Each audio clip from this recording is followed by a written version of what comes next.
সিরাজগঞ্জে নির্বাচনী জনসভায় এই মুহূর্তে বক্তব্য রাখছেন বিএনপি চেয়ারম্যান তারেক রহমান। আমরা সরাসরি চলে যাচ্ছি সেখানে। আলহামদুলিল্লাহ।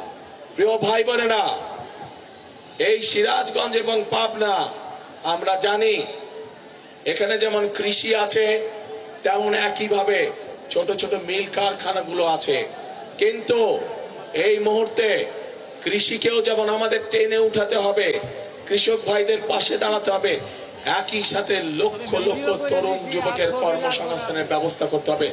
নতুন নতুন শিল্প পার্ক স্থাপনের মাধ্যমে আমাদেরকে এই সমস্যার সমাধান করতে হবে।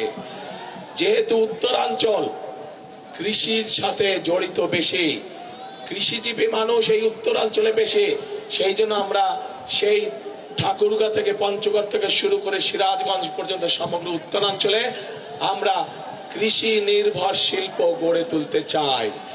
যে কৃষি নির্ভর শিল্প গড়ে তুললে এই এলাকার মানুষের, এই এলাকার যুবকদের, এই এলাকার তরুণদের, এই এলাকার বোনদের কর্মসংস্থার সম্ভাবনা থাকবে। প্রিয় ভাই বোনেরা, একই সাথে আমরা যদি তাঁতের কথা বলি, আমরা যদি লুঙ্গির কথা বলি, রঙের কথা বলি, প্রথমেই চোখের সামনে ভেসে ওঠে সিরাজগঞ্জ পাবনার এলাকার কথা। এই এলাকার মানুষ তাঁত শিল্পের সাথে বহু মানুষ এখানে জড়িত, কিন্তু এই তাঁত শিল্পকে যদি আমরা, তাঁত শিল্পের সম্পর্কে যদি আমরা পরিকল্পনা গ্রহণ করতে পারি, তাহলে এই তাঁত শিল্প উৎপাদিত পণ্য আমরা ইনশাআল্লাহ সারা বিশ্বে ছড়িয়ে দিতে সক্ষম হব। এবং আগামী দিনে আমরা তাই করতে চাই। সিরাজগঞ্জ পাবনায় উৎপাদিত তাঁত পণ্য আমরা সমগ্র বিশ্বে আমরা রফতানি করতে চাই। আছেন নাকি আপনারা এটার সাথে? আমার সাথে আছেন? ইনশাআল্লাহ আমরা এই কাজটি করব। প্রিয় ভাই বোনেরা, আমাদেরকে আরো অনেক কাজ করতে হবে।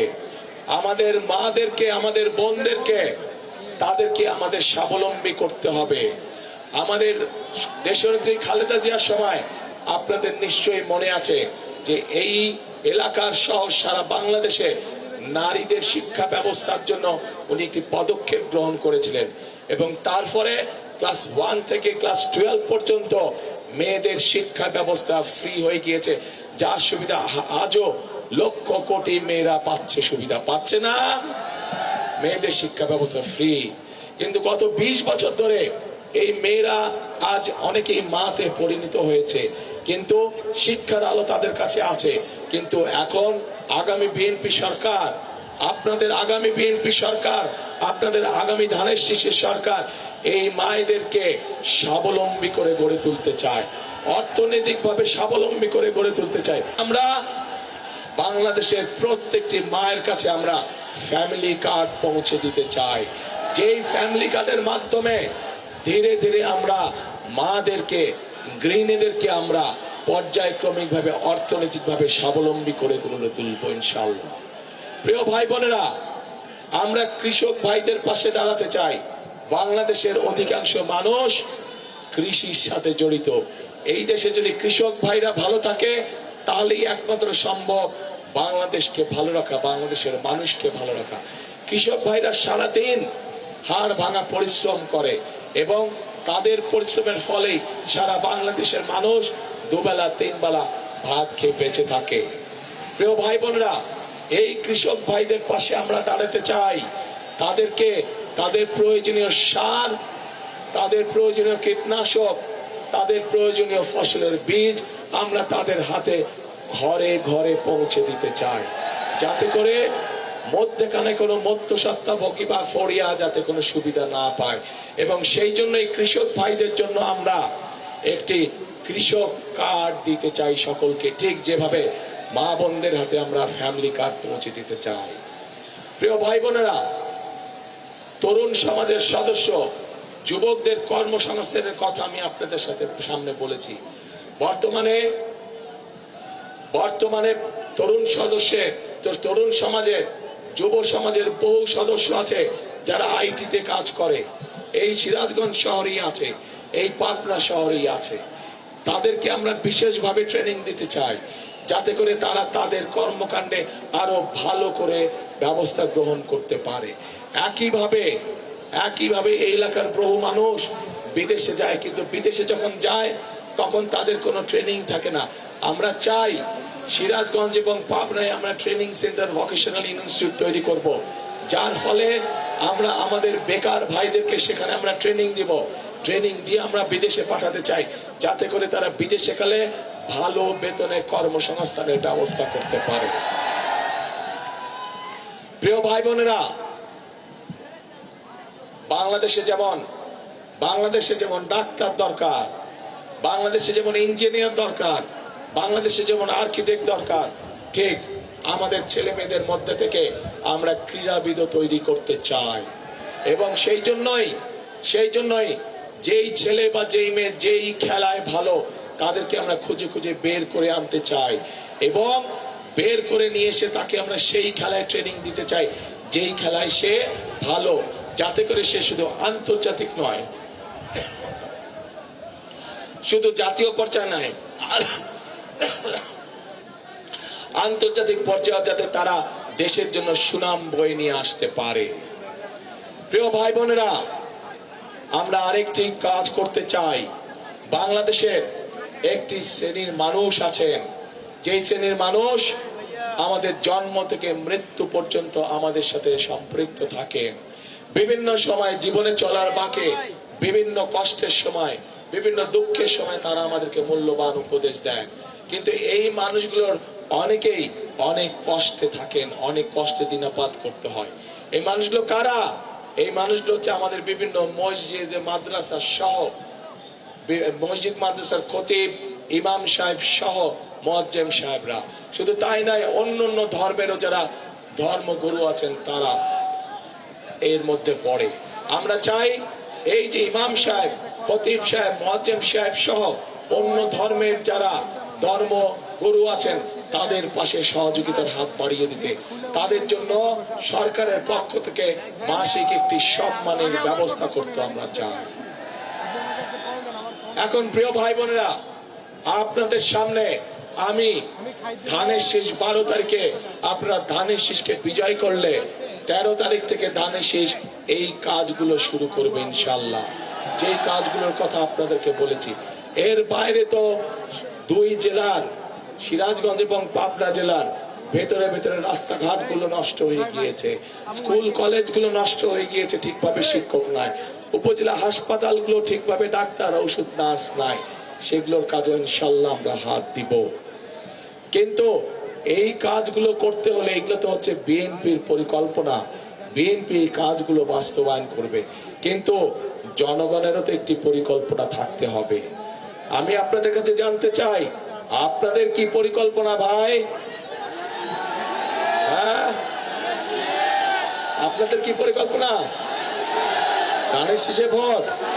আচ্ছা, এই যে আমার বরাবর আছেন ভাই বোনেরা, আপনাদের কি পরিকল্পনা? ধানের শীষে ভোট।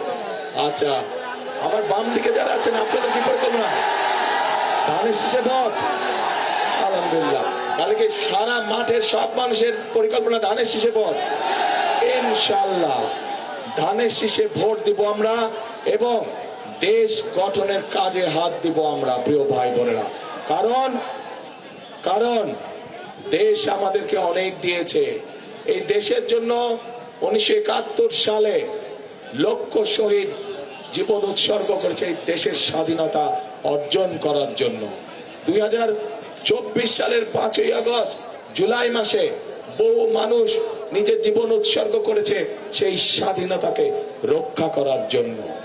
আমরা একবার স্বাধীনতা রক্ষা করেছি, পরবর্তীতে আমরা সেই অর্জন করেছি স্বাধীনতা 71 সালে।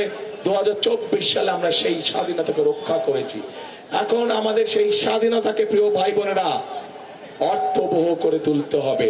কার জন্য অর্থবহ করে তুলতে হবে? বাংলাদেশের মানুষের জন্য আমাদেরকে অর্থবহ করে তুলতে হবে। প্রিয় ভাই বোনেরা, এই যে আপনারা লক্ষ লক্ষ মানুষ যে আজ এখানে একত্রিত হয়েছেন, আজ আপনাদের সামনে দাঁড়িয়ে আমি হয়তো প্রতিপক্ষ সম্পর্কে অনেক কথা বলতে পারতাম, আপনারাও হয়তো জোরে জোরে হাততালি দিতেন, কিন্তু তাতে কি আপনাদের কোনো লাভ হতো? লাভ হতো না। বাংলাদেশের মানুষ এখন জানতে চায়, বাংলাদেশের মানুষ এখন দেখতে চায় যে কোন রাজনৈতিক দল কি পরিকল্পনা গ্রহণ করবে দেশ এবং জনগণের জন্য, যাতে জনগণ এবং দেশ আগামীতে সামনের দিকে এগিয়ে যেতে পারে।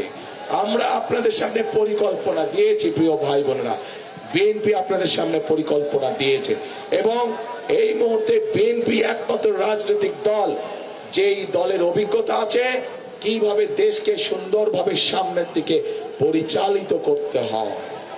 বিএনপি ছাড়া এই মুহূর্তে বাংলাদেশকে সঠিকভাবে পরিচালনা করতে পারে অভিজ্ঞতা সম্পন্ন এরকম কোন রাজনৈতিক দল নেই। কাজেই প্রিয় ভাই বোনেরা, মানুষ তার উপরেই ভরসা করে যার অভিজ্ঞতা আছে, মানুষ তার উপরে ভরসা করে যার উপরে ভরসা করা যেতে পারে, মানুষ তার উপরে ভরসা করে যে মানুষকে বিপদের সময় ফেলে রেখে চলে যায়নি। এবং এই সব গুণ একমাত্র বিএনপির ভিতরেই আছে প্রিয় ভাই বোন। কাজে আসুন, আজকে যদি আমাদেরকে দেশকে গড়তে হয়, আজকে যদি এই 20 কোটি মানুষকে একসঙ্গে নিয়ে বাংলাদেশকে সামনের দিকে এগিয়ে যেতে হয়, তাহলে সকলকে আমাদেরকে ঐক্যবদ্ধ থাকতে হবে, আমাদেরকে সতর্ক থাকতে হবে যেন কোনো ষড়যন্ত্র করে কেউ আবার আপনাদের এই ভোটের অধিকারকে কেড়ে নিয়ে যেতে না পারে। আমাদেরকে সতর্ক থাকতে হবে যে জুলাই আগস্টে গত 16 বছর ধরে আমাদের যে সকল ভাই বোনেরা নিজের জীবন উৎসর্গ করে দিয়েছে এই দেশের মানুষের অধিকার প্রতিষ্ঠা করার জন্য, সেই অধিকারকে আবার যেন ষড়যন্ত্র করে কেউ স্তব্ধ করে দিতে না পারে, ছিনিয়ে নিয়ে নিতে না পারে। আমরা কি সতর্ক আছি প্রিয় ভাই বোনেরা? আমরা কি সজাগ আছি? ইনশাআল্লাহ আমাদেরকে সজাগ থাকতে হবে। আপনাদেরকে অনেকেই এসে বিভ্রান্ত করার চেষ্টা করবে। যারা এসে আপনাদেরকে বিভ্রান্ত করার চেষ্টা করবে, দেখা মাত্র তাদেরকে বলবেন গুপ্ত তোমরা, পারবেন বলতে?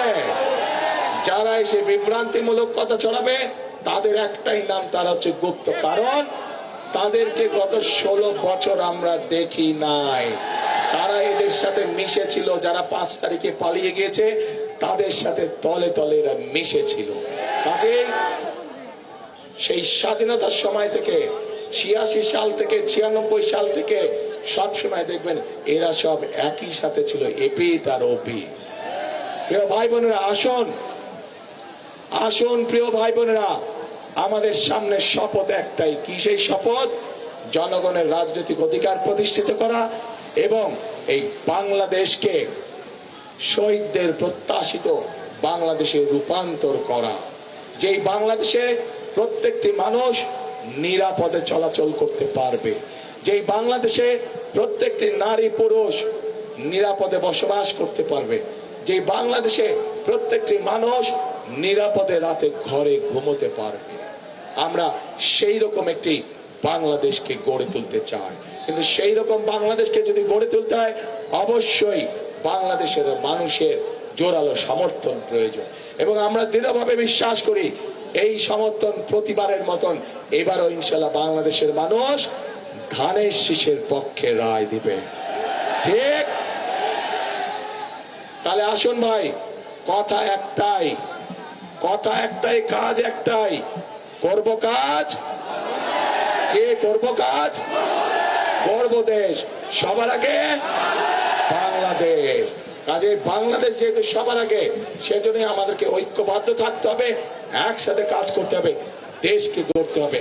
আজকের এই নির্বাচনী জনসভার এই হোক আমাদের প্রতিশ্রুতি, এই হোক আমাদের শপথ যে আমরা করব কাজ, গর্ব দেশ, সবার আগে বাংলাদেশ।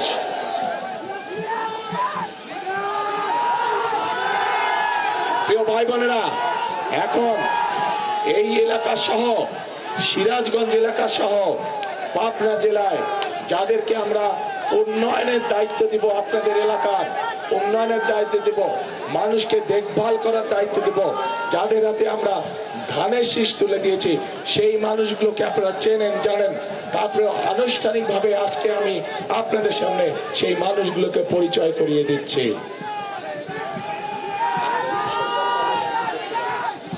আপনারা যারা প্রার্থী না তারা পিছনে চলে যান দয়া করে, যারা প্রার্থী নন, কারণ মানুষ কনফিউজ হয়ে যাচ্ছে। আপনারা যারা প্রার্থী নন তারা পেছনে চলে যান, শুধু প্রার্থীরা থাকবে। জি প্রার্থীবৃন্দ, আপনারা একটু হাতটা উঁচু করেন দানের সিস্টেমে। প্রিয় ভাই বোনেরা, এই যে আপনাদের সামনে পরিচয় করিয়ে দিচ্ছে, এই মানুষদের হাতে আমরা ধানের শীষ তুলে দিয়েছি। এদেরই আগামী দিন দায়িত্ব হবে, আপনারা তাদেরকে ভোট দিয়ে জিতিয়ে নিয়ে আসলে এদের দায়িত্ব হবে এই এলাকার মানুষের দুঃখ কষ্ট উন্নয়ন সবকিছুর দেখভাল করা। এদেরকে আপনাদের হাতে আজ আমি তুলে দিয়ে যাচ্ছি। আপনারা এদেরকে 12 তারিখ পর্যন্ত দেখবেন, ইনশাল্লাহ জয়যুক্ত হয়ে আসলে 13 তারিখ থেকে এরা সবাই মিলে আপনাদেরকে দেখবে। আল্লাহ হাফেজ। বাংলাদেশ জিন্দাবাদ, বাংলাদেশ জাতীয়তাবাদী দল জিন্দাবাদ। আসসালামু আলাইকুম।